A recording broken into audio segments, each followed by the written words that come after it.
Hello, pumpkin lovers everywhere. Handy as a pocket on a shirt. Okay, so I got this chainsaw at a shop in Georgia that had been left outside, abandoned for whatever reason. I guess the owner decided not to pursue this project. Probably just bought a new saw instead of repairing it. I don't know. But it was, like I said, it was in a pile outside. You know how shops do. I was familiar with the owner of the shop, and I was like, "Hey, man, let me take a look at your old stuff that you got out there and see if there's any projects that I want to take on." Found this. I think I got it for $20, something like that, and I brought it home. And if memory serves, I felt as though it did not have good compression. I'm sorry, I felt as though it did have good compression, and I was getting spark, but it still wouldn't hit. So I concluded that it's probably electrical.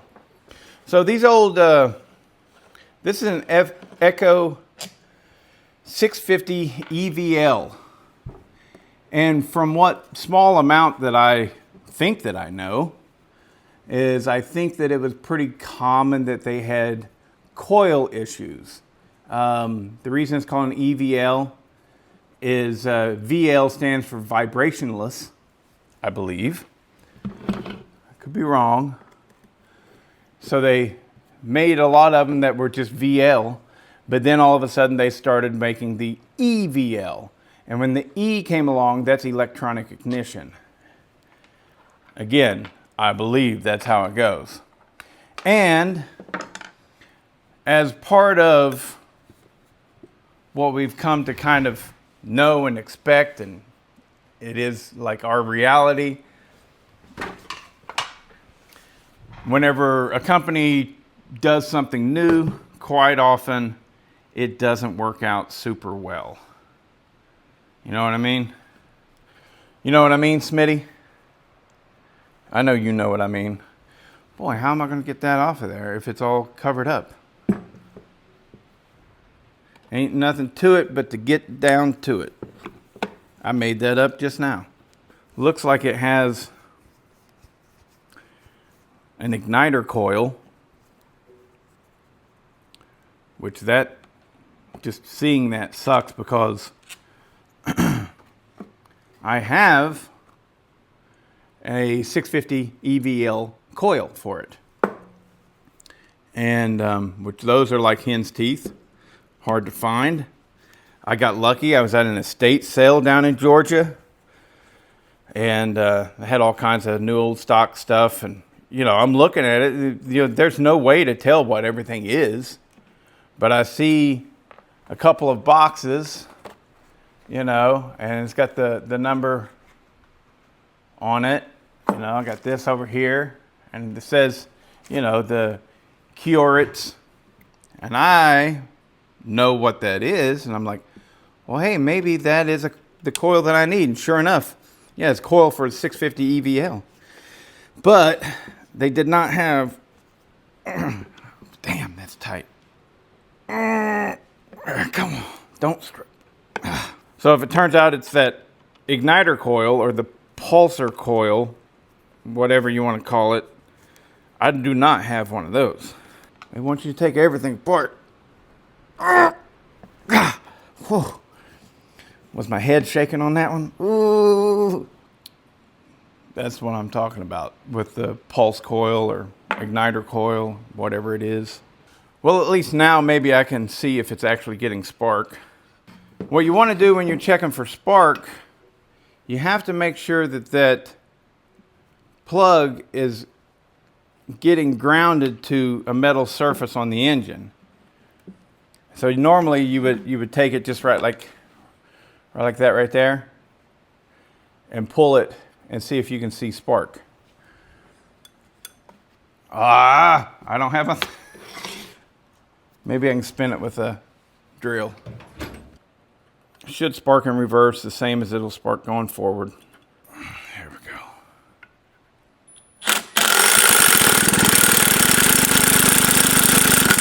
No spark. Oh, well, of course it's not going to have spark. I took off the frickin' pulsar coil. Ah, jeez. I'm going to put that right back on. Son of a mother.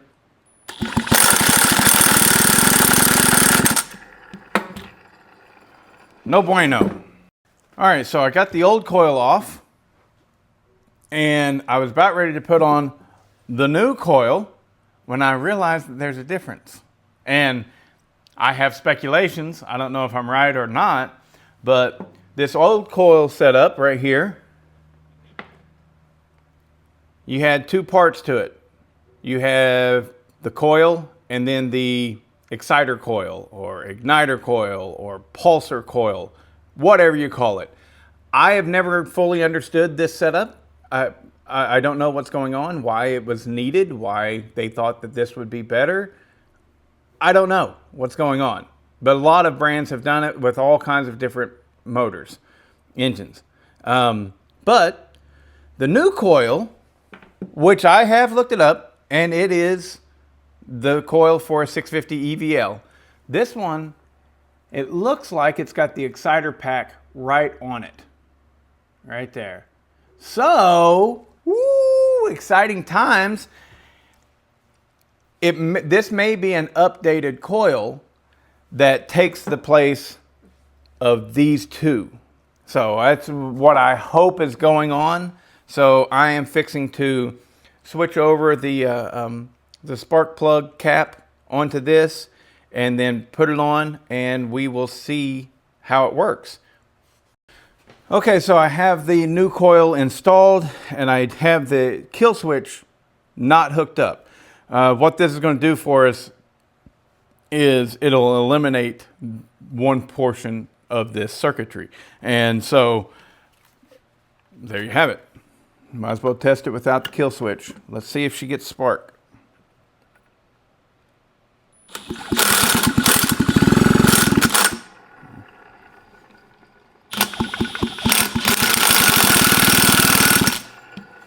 Nada.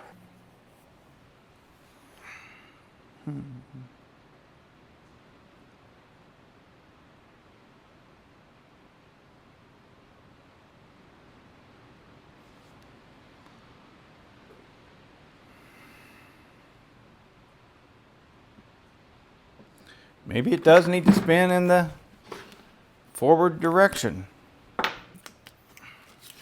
Trash. Oh.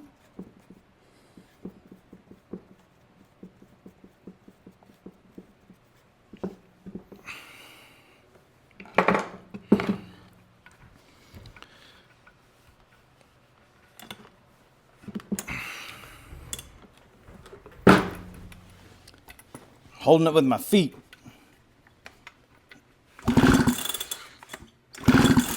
Yay, we got spark. Now let's see if it'll pop. So I guess you do have to spin it in the proper direction. Here we go.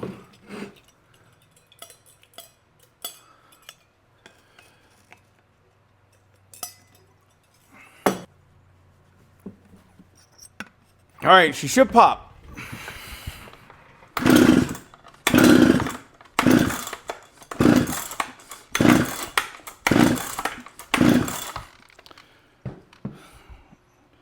Sounded like it tried to, didn't it? Possible.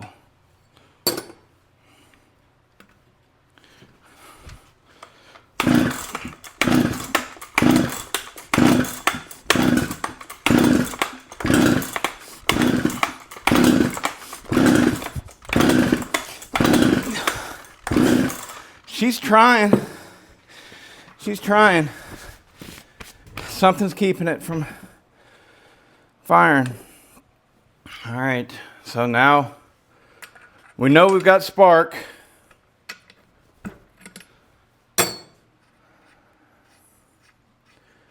I know, I saw the spark happening. So now, should have done this in the beginning, but I did not.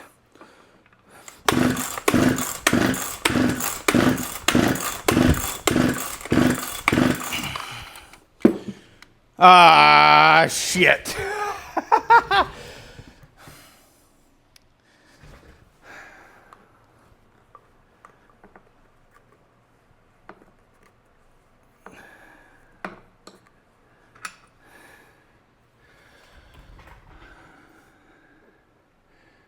That ain't gonna run 90 pounds of compression. Probably that was our problem all along. Oh well, got a nice new coil on there. So let's go ahead and break it down. I mean, we've gone this far, and I'm interested. Why am I interested? Because these things are slow mother effers. I mean, these things are turds. I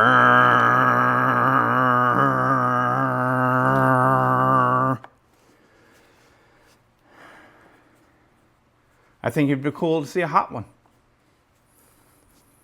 They do cut smooth.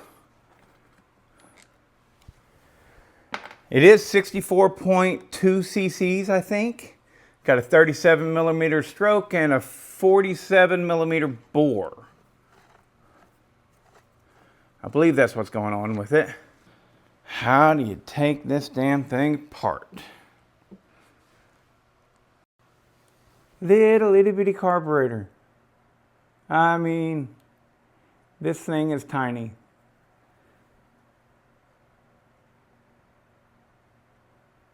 It's tiny.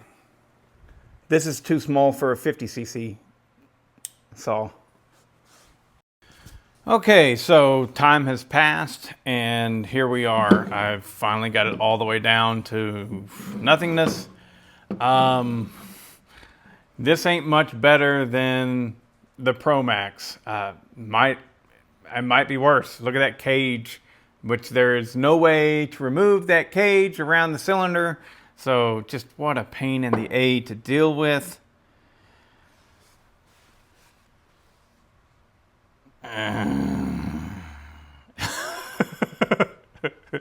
So, yeah, it holds dirt. There's so many places for this thing to hold nastiness. So let's have a quick look at what was going on, as well as, contemplate what should be done. So here's the cylinder.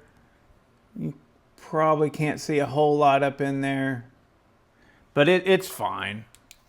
It is. There we go. Ugh. Perfectly fine. The exhaust side's right there. That will clean up without issue, I think. Yeah. It's just a shiny spot. It's fine. It'll clean up no problem. The piston will also clean up no problem. It has stuck rings. There is a small amount of scoring here on the exhaust side. Whatever caused that, who knows. But I can get those rings out of there, clean up this piston, and reuse it. No issue at all. Probably still use those rings and everything. But the question is, should I? Well, let's take a look at this cylinder design. There's your intake, and you probably can't understand. Look how small that is. So a little small intake, which that honestly can probably be worked with. My guess is you could probably raise that roof a lot, and that, you could probably work with it. It's probably also got very, very high intake floor, which means you can lower it. So you can get some port time area right there. That's not an issue.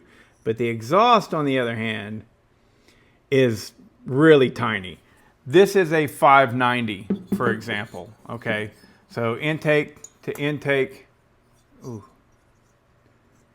Ooh. I can't even do this. This is hard. All right. Yeah.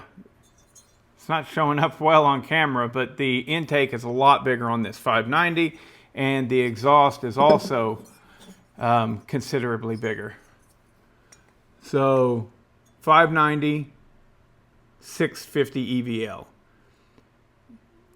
My point in showing you this is, and I'm having a hard time communicating it because this is really hard to do, to get the angles to line up and everything. So that exhaust right there is small even for 50cc standards. But this is a 65cc. So to get all of your exhaust to flow out of that little teeny tiny port, it ain't happening quick. So you're not going to be able to get RPMs out of this saw. I mean, you can widen that all you want.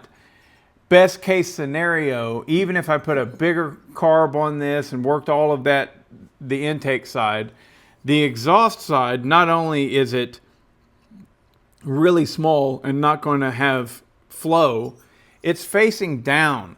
So that means it needs to come out. It's going to go this way, right? The exhaust needs to come out and then immediately turn and go like that, which isn't too big of a deal, but the fact that it has to do it in such a short amount of time, boop, boop, right? It kind of is.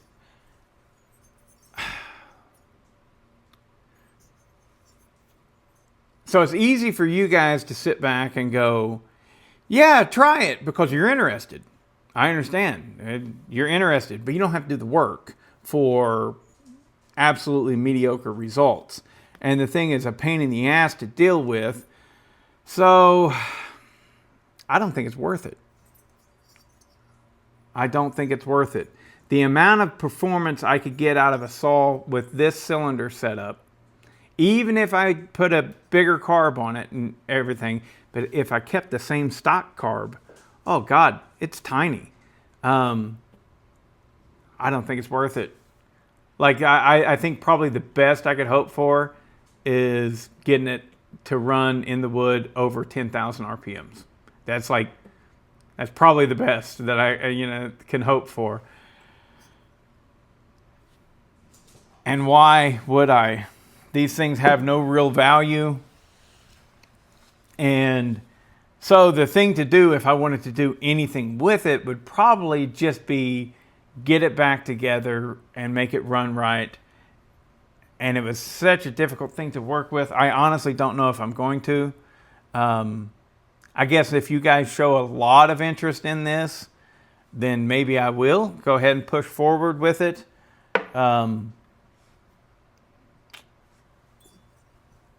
But yeah, it looks to me like a lost cause. You can't widen that exhaust very far. You'll hit the bolts.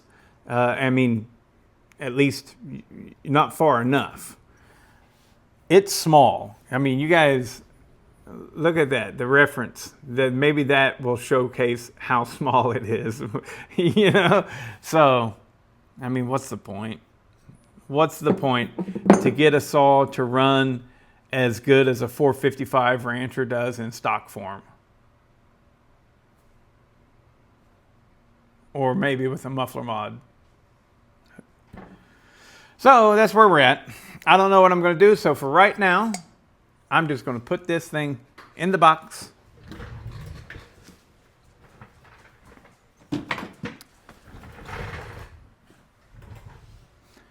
Later.